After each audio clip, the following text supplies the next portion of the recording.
Alright, so this device here is basically a Z-Wave controller from Aeon Networks. You can get one for about 20, $30. It can be unplugged and you can take it to pair these devices. So these devices are quite popular. If you're familiar with Z-Wave, it's a proprietary protocol, but it happens to be a protocol that took off a lot more quickly because it hit the market a lot quicker. I would consider it competing with ZigBee. But ZigBee is more in the industrial market, whereas Z-Wave is, you see it, you can get these devices at Home Depot and lots of places around that. And it just installs like anything else, but you pair it to that controller, just like you would pair BLE Bluetooth devices. So you'll put it into a pairing mode and start flashing, and then you press the hold the light and you start flashing and become part of the network. With Z-Wave and ZigBee similarly, these devices, they have a range, so you can communicate to them as long as you're within range. But the nice part about Z-Wave and ZigBee is you can pass messages from one device to the other. You can proxy through. So unlike Bluetooth, where it's point to point, or only point to point, Z-Wave or ZigBee, you can actually send a message from this controller to that light switch and off to this other switch here to turn on or open the blinds. So you don't have to have all your devices within 100 feet limit. So it's a pretty powerful program from that point of view. It's all completely wireless protocol. There used to be in the old days way to send messages over the actual power cables, but they found that pretty problematic. That was X10 in the old days. It didn't work too well because sometimes you'd have to bring electricians in to bridge the electrical wires over to the signal when they're crossing because of a circuit breaker or something like that. So with Z-Wave or ZigBee, it gets around all those issues. Alright, so push lock here.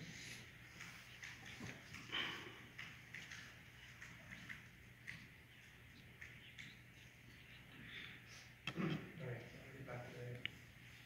So now that we got the Z-Wave running, what I'll do is I'll show you creating an event. So I can control it.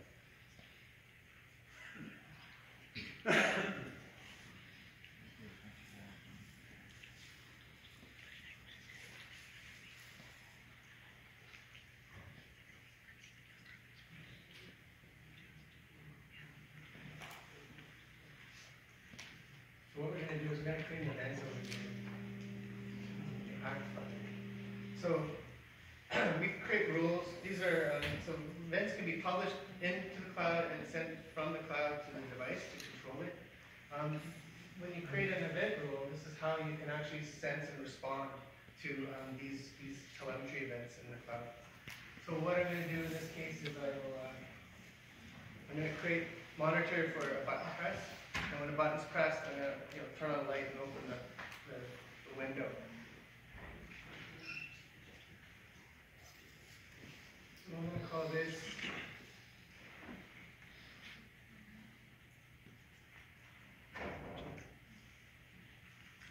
test for lack of a better name. So the topic in this case is Joe F1 button. I'm going to add an action. In this case, I'm going to republish the message.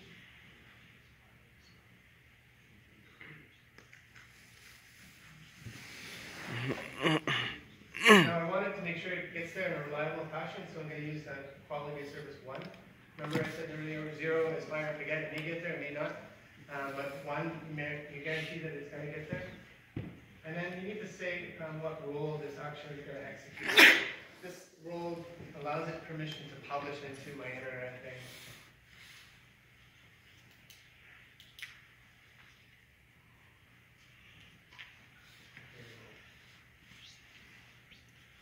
Right, so now the rule is created.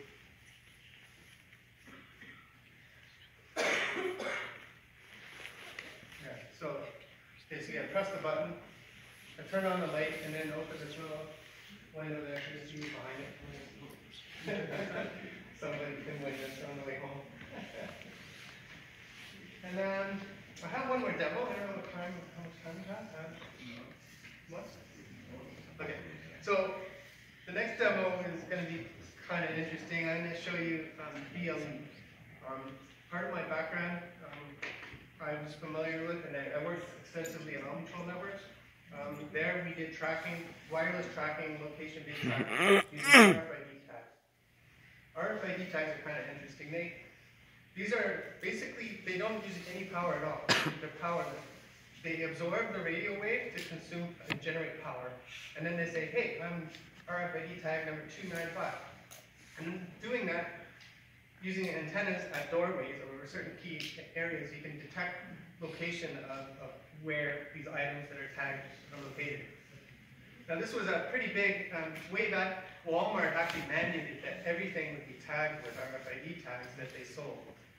They since backed away from it a little bit because of the costs involved, but there was a big push for it. And the same with the Department of Defense. The Department of Defense in the States mandated all food that's being shipped be tagged with RFID tags so they can track its location and make sure the chain of custody of the food has not been tampered with.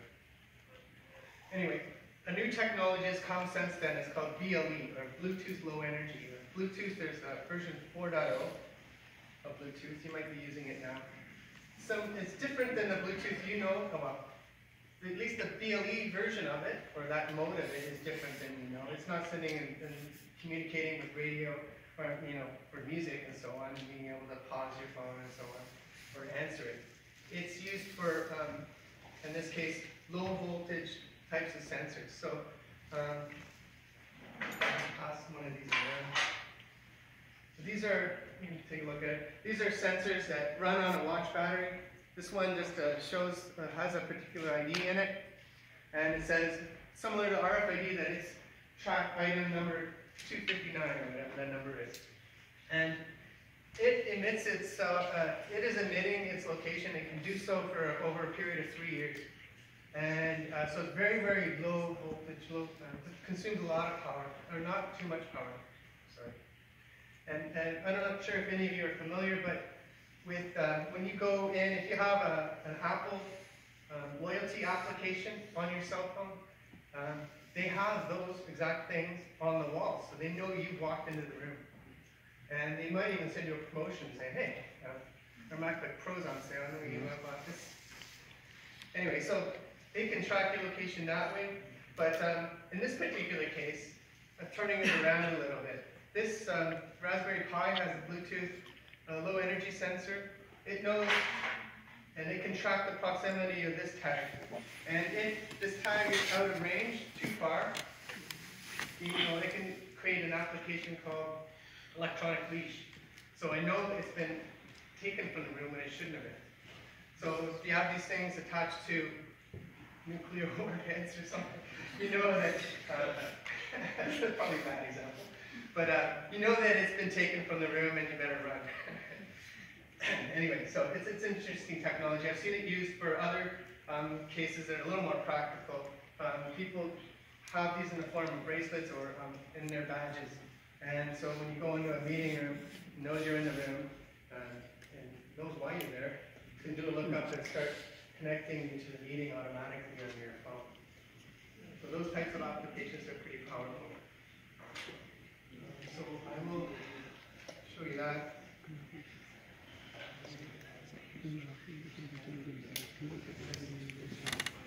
So the thing about these tags, you know your range, whether you're immediate, like almost touching, versus whether you're near or far or completely gone altogether.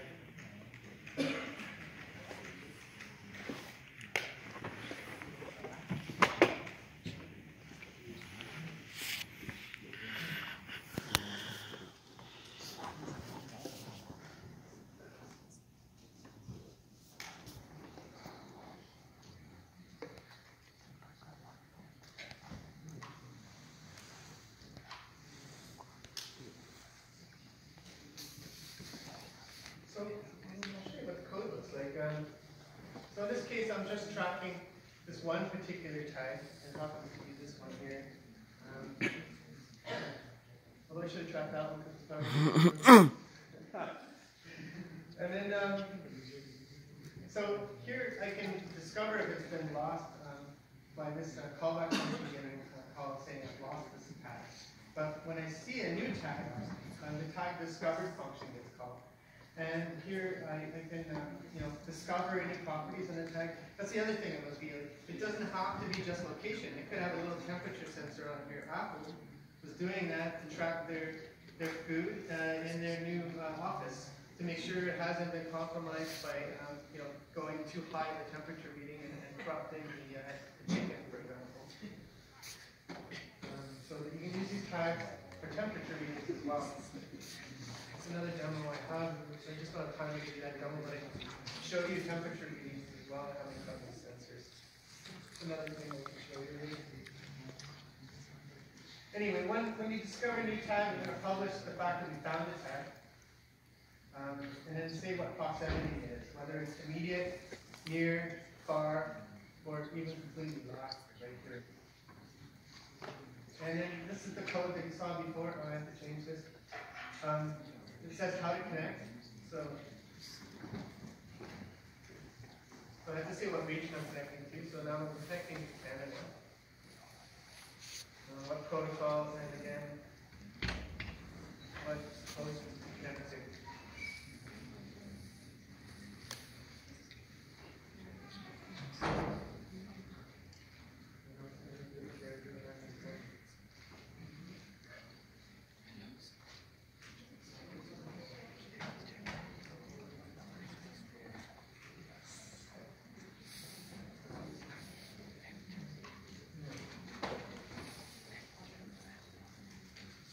I'm going to test it. I just want to show.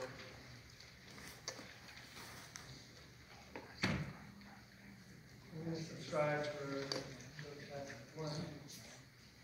BLE. Yeah. So this is a way to do wildcard on BLE. It's only one level, so I have to do that. So now when I run it,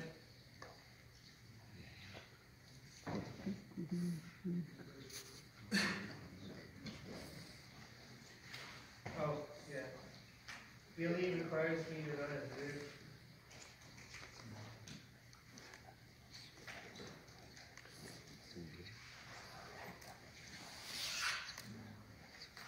There. So you see these messages are coming and saying it's immediate.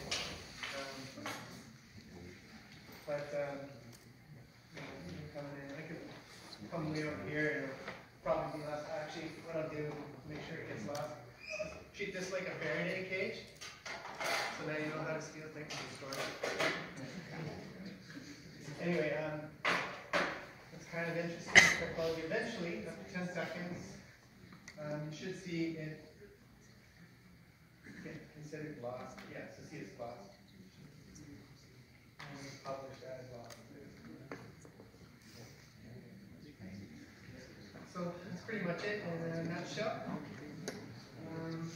there any questions? I can show you, actually, I can show you examples of that other sensor that I was talking about. This is a Texas Instruments sensor. It's a capacitor. This is like a BLE test kit. It's kind of cool. You can't really try it out, but it's cheap too. It's about $40. And it's for Texas Instruments, and it's got everything from temperature, humidity. You can actually point it at things to see how hot it is, how cold it is, and all sorts of cool stuff there.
show for the IoT Masterclass.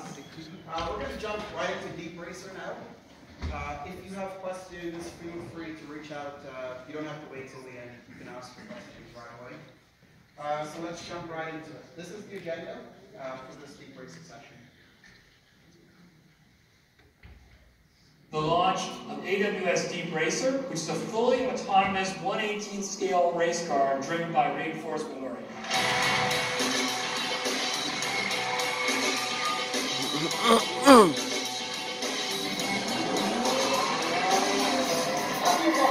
Get set, go!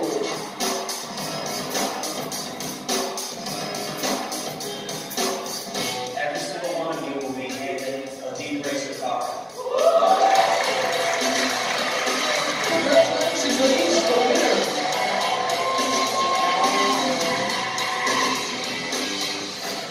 Hello everyone, this is reInvent 2018 in fabulous Las Vegas, Nevada. My name is Ryan Marine, here at the MGM Grand Arena, where today we had the opportunity to give some of the attendees here at reInvent 2018 a chance to get hands-on with these cool cars, check out their capabilities, and also compete to make it to the top 3 final at Deep Racer 2018, looking to be crowned the champion. We are first in line, yeah.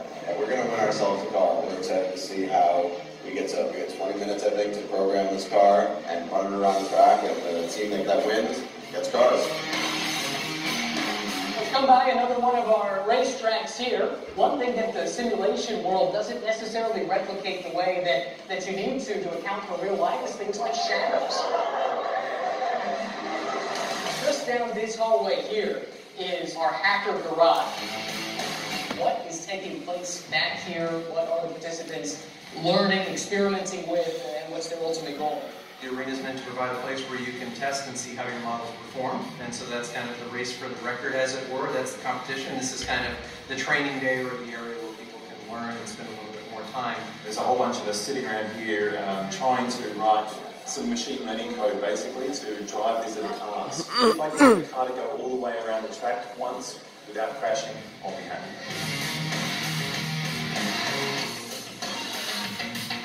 I just finished the race. My name just got bumped down. I was in 3rd place for a period of time, and now it's moved down a little bit, but it's pretty exciting.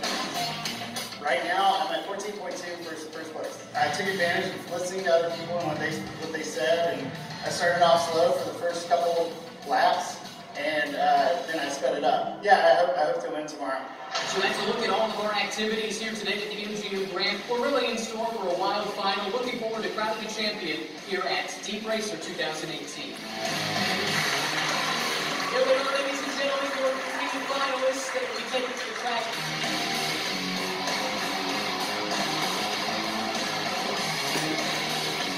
This is looking good.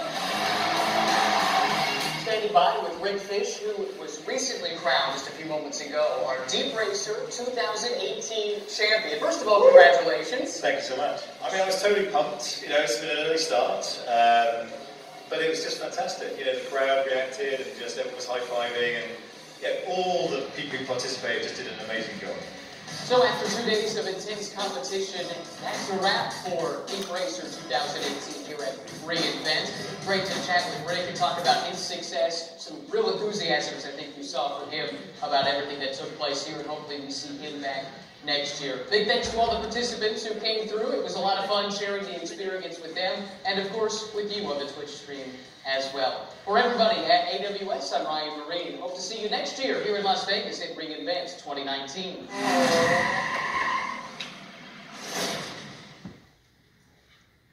All right.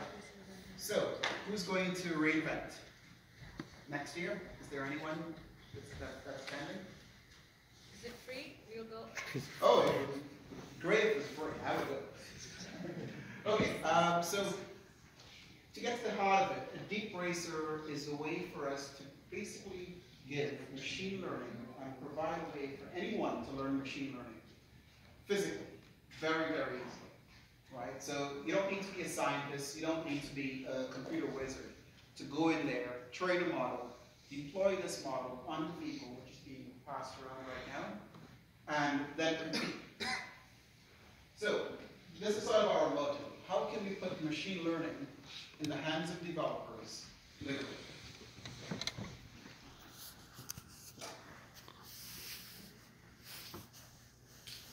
So it is a very small vehicle. It's a bit tough to see, but it's being passed around there. That's the actual vehicle, so you can see the size. When it's done, I will bring it up here and break apart the components. So there's two ways that you can train and work with your deep racer. One is the virtual circuit. So this means anyone here today, you can go train a deep racer model, deploy that model, and see it perform, all virtually and simulated. The second way is with a real track. So we have different summits. The Toronto summit was recently, was about a month ago, where you're able to take your trained model and compete in the physical world, right? So these are the two ways. And of course, there's prizes for both virtual and the real world as well. And then we have the global racing league. So this is all across the world, right? So if, let's say you're doing really well, you've killed it at Toronto, and now you want to take it further. So across the world, cities across the world, you will have the ability to compete with others, such as yourself. And the prizes are crazy. Really, really good prizes. Cash prizes as well. Of course, one of the prizes would be a free trip to Las Vegas for re:Invent, which is the first week of December, and a free deep racer. So for those of you that have chosen to do your deep racer event as your project, we will have several deep racers here for you, and I will be with Diego, and our job will be to ensure that you have the knowledge to train the best possible deep racer model. Okay, so let's jump into some of the meat of it all and describe what deep racer is. So is anyone here familiar with reinforcement learning? See some hands? Only two people? Okay, so is anyone familiar with machine learning? All right, a lot more hands. Okay, so reinforcement learning is simply a subset of AI, right? So you of course have supervised learning, unsupervised learning, and reinforcement learning. Typically, reinforcement learning is in robotics, industrial applications, things where you give it a reward for doing something right, and you penalize it for doing something wrong. Think of a child, for example. So for the deep racer specifically, if we break apart all the components, you have your model. So this is your trained reinforced model. You have the agent, which is the physical vehicle. It's up there right now. Your action refers to how fast it's moving, what's the steering angle. Right? The state is exactly where it is in the track. So there are different waypoints and there are different tracks. So we'll cover this a bit later today. The environment is the overall track itself. And then the goal is to do a full lap around the track. So I mentioned that reinforcement learning is a subset of that. So here's the breakdown. Most machine learning is supervised. So this is basically where you have a bunch of data. This data is labeled, right? So if we were to do a model to identify cats versus dogs, image classification, that would be supervised. Because you would have some pre-trained data that would identify 10,000 images as dogs, another 10,000 as cats, right? Reinforcement learning is a different subset of that. So it is not supervised learning. We're basically saying to this vehicle that's moving on its own, if you stay within our parameters, we will give you +5 points. If you divert, let's take some points away. So that's the idea of reinforcement learning. Now, it's a bit tough to see, but it's basically a dog, and the dog did something that was really bad, so we penalize it, right? And when it does something great and it continues to do something good, then the dog excels. All right? So we talked about the agent being the vehicle. All of these terms will make a lot more sense when you actually start training the model. It's very easy to train, right? You don't need a fancy laptop or powerful computer. You can train and work on Deep Racer with a tablet or your cell phone. It's really that easy. The reward function, well, we're going to get into the heart of it soon, but it's basically a bunch of code written in Python. It could be as small as 10 lines. This is not something that's going to require you to go out and learn a new language. It's really that simple, right? So at the Vegas event, we call it free event, there are people that come there with zero machine learning experience, zero programming experience. So you don't need to be a professional here at all. So this is an example of a reward function on a race script. So in the far left is the vehicle, the goal being to make a full lap. As it starts moving, so imagine the center grid being straight down the line. As it starts moving too far to the left, too far to the right, off the center line, we start taking away points. And we tell the model, you're not doing something right. Get back to the center. Of course, depending on your strategy, right? So is there anyone that's a NASCAR fan by chance? Or knows about NASCAR or racing? Does anyone go to Niagara Falls and race their parents' vehicles, anything like that? Okay, so if you do or you don't, there's nothing wrong with that, but there's some tricks involved when racing a vehicle, right? So specifically, as you hit the corner, do you want to be in the far left, or do you want to go into the turn, right? Think of it when you're driving in a vehicle, there's snow all over the ground. What's your tactic for driving? These tactics is what will make you win, right? So it comes down to deciding, okay, I see a turn 2 steps ahead. Do I want to go straight down the center? Or do I want to say, okay, I'm going to stick to the far left as close to the white line as possible, and then as soon as I pass the center, accelerate. So these are the little strategies that you will come to learn and love as you start playing with the Deep Racer. Okay, so this is just some math. I won't confuse you yet. We will get back to this in a second. So behind the scenes, I initially asked the question if anyone's familiar with machine learning. And the reason I asked that is, to gauge how in-depth I should go. I'll give you a very high level because there weren't too many hands. But behind the scenes, Deep Racer is using what we call PPO. So the algorithm is a proximity policy optimization algorithm. The name doesn't have to mean anything to you. What you just have to know is that it's using one of the most common machine learning frameworks called TensorFlow. Has anyone heard that word before, TensorFlow? Yeah. Ah, seeing a lot of no hands. Good. So within the TensorFlow framework, you can implement different algorithms. Right? One of these algorithms is PPO. Deep Racer is using a minified version of that. So it's simplified, making it very easy to deploy and use. Behind the scenes, it is using a CNN, convolutional neural network. Again, pay no attention to the term.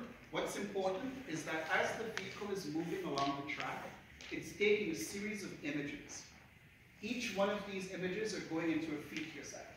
The neural network, which is what's behind this whole model, it's basically taking different features, adding a reward, depending on what's good and what's wrong, and then it's getting a score. When you train your model, there will be a graph in the bottom left, which I will actually show you. And as it goes around the track, you will see your score improve, and that's your reward score. Right? So if it does well, it stays in the center, you want to give it 5 points, for example. That cumulative score is what you will see in the graph. So there are 2 types of learning. The first is what the Deep Racer is doing, which is basically using virtual learning. The second is what some teams at NASCAR is doing, which is basically put a real driver in a car, attach cameras all over the place, and let the vehicle run around. Then take all those images, upload it somewhere, do some simulations, and have a model. The virtual way is a bit different. We're saying, go race virtually, improve your model, train your model, and then we will extract the images from there to further build the model.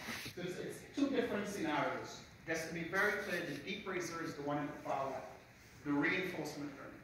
It's not the supervised one. So this is the breakdown of the virtual simulator. Before I get into this, I would like to show you the interface so you can see how easy it is for you to go in and train your model. Any questions so far?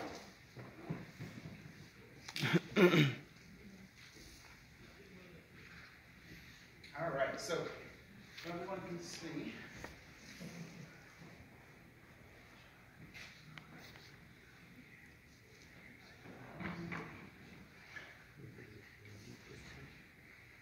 Okay, so this is the AWS console. I am fully logged in. I've gone to services and I've typed in Deep Racer. And I click on that.